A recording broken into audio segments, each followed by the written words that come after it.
as much as it's about inclusion. We like to say, no, you're not part of our group. Okay, so these things will motivate basically human behavior, as because we are hard-coded or hardwired towards this behavior. All right. Consider basically there was this very famous psychological experiment. All right, in which they wanted to determine the bare minimum which is required to divide people. All right, what is the bare minimum? Bare minimum, basically what they did was they invited 5th grade students. Okay, took them to the same camp, but didn't allow them to see one another, kept them in different cabins, and for about a week they allowed these children to create bonds. They allowed them to play games, have fun with one another, to bond basically. And then suddenly they were put in tournaments. All right, they were allowed to compete with one another. What you found was basic, simply they started making their own flags. All right, they started cheating, they started using violence against the other group. These were perfectly, they even used racial slurs. Okay, they used bad words against these people. Why? Because they were basically brought up in 2 different cabins, not brought up, allowed to be in 2 different cabins, and they naturally created a bond with one another, and when they were put in competition, they were having a go at one another. So this basically shows how easy it is to create divisions among society. Okay, how easy it is to create war. All right. Okay. So let's move to the next one. The nature of violence. Okay. So we'll look at basically 4 reasons, again identified by Steven Pinker, about the nature of violence. All right. So basically the first one, he says that nature of why we are violent. We are violent because it has an evolutionary advantage. All right.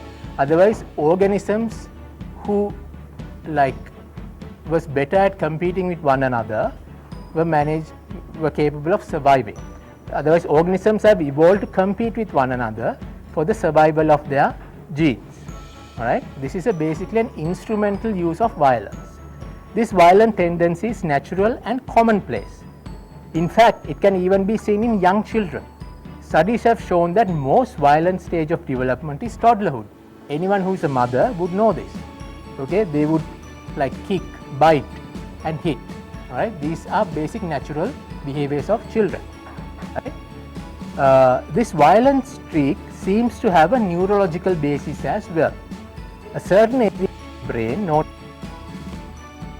it triggers feelings of aggression. There's this thing called transcranial magnetic stimulation. So you put a magnetic tap kind of thing in your head, okay, on top of your head, and you stimulate certain areas of your brain, and it will cause you to behave in different ways. All right. So like that, we can tie your behavior to several parts of the brain. We must understand that. That's one of the key points that I want to make. All right. From an evolutionary standpoint, instincts for violence needs to be kept in check. Why?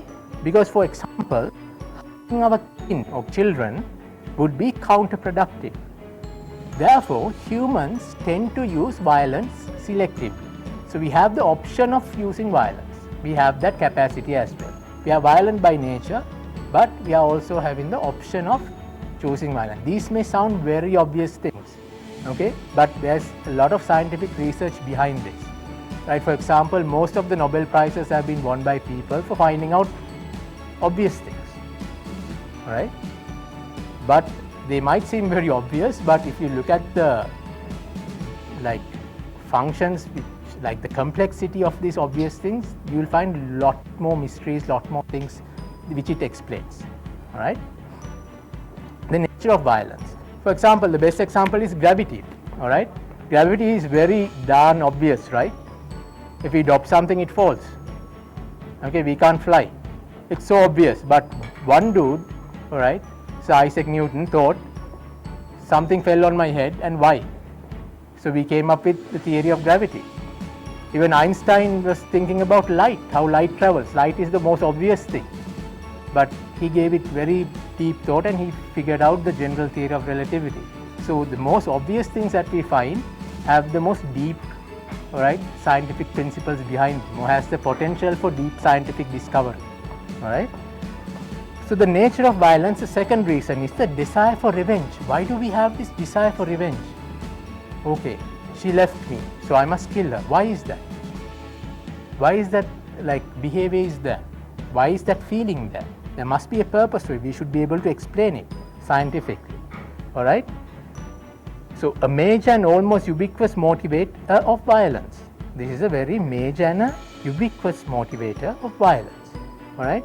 Even very young children show the desire to punish others. This is children of 21 months old babies.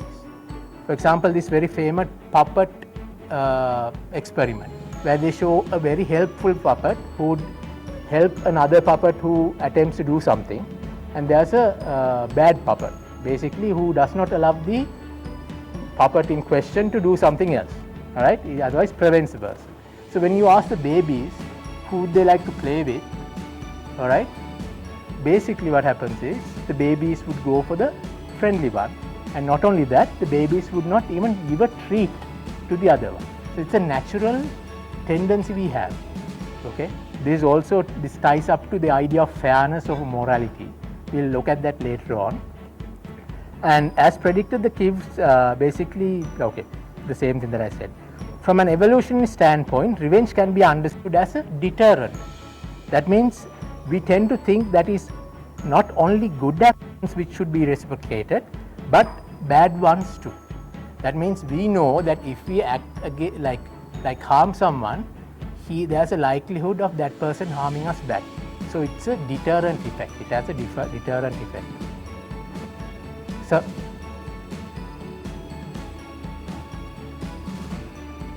take the plates. Okay, then the nature of violence. Another reason for violence, this is called sadism or sadism, whatever you like to call it. This is basically what you see in serial killers. They derive an extreme pleasure by causing violence or suffering on other people. Why is this behavior there? There's actually no evolutionary explanation for it, unless the speculation that it could have come up because humans had to face very violent situations, something like genocide or something like that. In such situations, this might have come out as a byproduct or a behavioral tendency, okay, or a trait. So it is difficult for us to be certain for the role of sadism in human evolution, but it's an instinct designed to take effect only in extremely violent conditions. The final one, a very important one dividing us today, is called ideological violence. This is again an instrument of getting what we want. Humans have numerous traits which make us likely to be influenced by violent ideologies. Okay, you know what an ideology is? Everyone know what an ideology is, right? It's basically an idea which tells you to do something. It's a philosophy. It's a concept which guides your behavior, or a set of ideas which guides your behavior and you ascribe to. Right? Humans basically have this tendency to follow ideologies. Why is that? Let's look at it. Because humans like to separate the world's people into groups, in groups and out groups, and we tend to be violent to people who are not in our group, all right? And we also fall victim to what is called polarization. That is where when this happens when like friends get together, all right, they come up with an idea and everybody starts to agree with that. All right, we have noticed this. People from the same religion come together and the idea gradually becomes more extreme. So we have this natural tendency to be subject to polarization. And also we are swayed by groupthink. That means this is called peer pressure in other words. Okay, for example, there's this famous experiment where everyone was asked to sit, right, together. There's a video on this as well. Then all the others, let's say 10 people are seated in an office for some reason, okay, and for whatever reason, and think all of them are actors, right, but one guy is genuine, he doesn't know. Now these people are seated together and when a bell rings, everyone stands up, all right, and all the actors. But this guy first checks out why are they standing up. There's no apparent reason why is this happening. Then second time the bell rings, they stand up also. Okay, gradually people start to leave, and this person also standing up. Even after all the actors have left, when the bell rings, he stands up. That's human nature. Okay, we are tended towards in-group thinking. Okay, so we looked at the negatives. Let's look at the positives. Okay, so what is the nature of empathy and compassion? Nature of fairness and morality, nature of self-control and rationality, and customs and culture. What is the role of custom and culture in influencing human behavior? So nature of empathy and compassion. Only animals who can consciously help others are those that know what others might be thinking and feeling. In other words, they are able to put themselves into their other person's position. Otherwise, we are able to step into their shoes and recognize this. For example, people like animals like chimpanzees, bonobos also have this ability. All right, there's this famous example of a bonobo who was kept in a zoo, and a bird crashes into falls down, and it tries to help it to fly again, but it cannot. So what it does is it nurtures it to help, right? Because they have identified bonobos also have this faculty. Basically, it's something called mirror neurons. We'll look at that very quickly. So babies can respond to pain of others just a few days after they are born. So this is a natural thing. Empathy is natural. Again, it differs from person to the degree of empathy that a person might have. Your level of empathy is different from another person's level of empathy. Again, this is a neurobiological or genetical trait. Right? For example, babies, when they are born, when they hear other babies cry, they also start crying. But when the scientists just played noise, they don't cry. Okay, they don't even cry as the same amount, when they hear their own voice. That goes to show that they are reacting to the cries of the other children, okay, or the other babies. So this automatic impulse of empathy can actually make us kinder. For example, a specialized set of neurons called mirror neurons are responsible for this process. Okay, all right.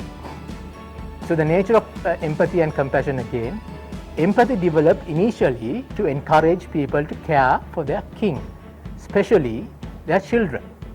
Empathy also helps us to develop reciprocal and altruistic relationship with non-relatives. To cultivate empathy, you must draw attention to similarities between different people. Okay, this is called familial bias, not familiarity bias, called familial bias. So if we see common features with one another, okay, if you have more things in common, we find it much more easier to be empathetic towards that people. Now let's look at compassion very quickly. All healthy individuals, mentally healthy individuals can feel compassion. Basically, compassion is so strong, it carries more weight for most of us than our own pain and vanity. Right? How much a mother would suffer for their children, how much the father would endure for their children. Right? This is because it's hard-coded in us. For example, I'll quickly go through this research, where researchers asked certain subjects how much it would take for them to strangle a cat, right, rather than pulling out their teeth. So the price for which they agreed to pull out their cat, to strangle a cat, was much more exponentially higher than the amount that they were required to be paid to just merely pull out their teeth. So it shows that this ability to be compassionate even overrides one's own pain. But again, it's also applicable selectively. All right. Empathy and compassion also have a dark side. We have to know about that, as it can lead to unfairness. For example, compassion and empathy are not enough to make us moral humans. There is more to moral behavior than mere compassion and empathy. For example, just think if you are a doctor and people are lined up for a surgery and all have equal medical conditions, all right, same risk of death, but suddenly you hear a story about a little girl, all right, a little girl who has suffered a lot because of her parents, something that, and you develop a sense of empathy towards that child, a sense of compassion, and you allow her to come to the top of the list. This very very often happens in the real world. Right? So empathy and compassion alone does not guarantee fairness. Right? So what is fairness? What is the nature of morality? Okay, there are basically two arguments for this. One is called moral rationalism and the other one is called moral intuitionism. Okay, moral rationalism basically says that there are universal principles of morality. Okay, for example,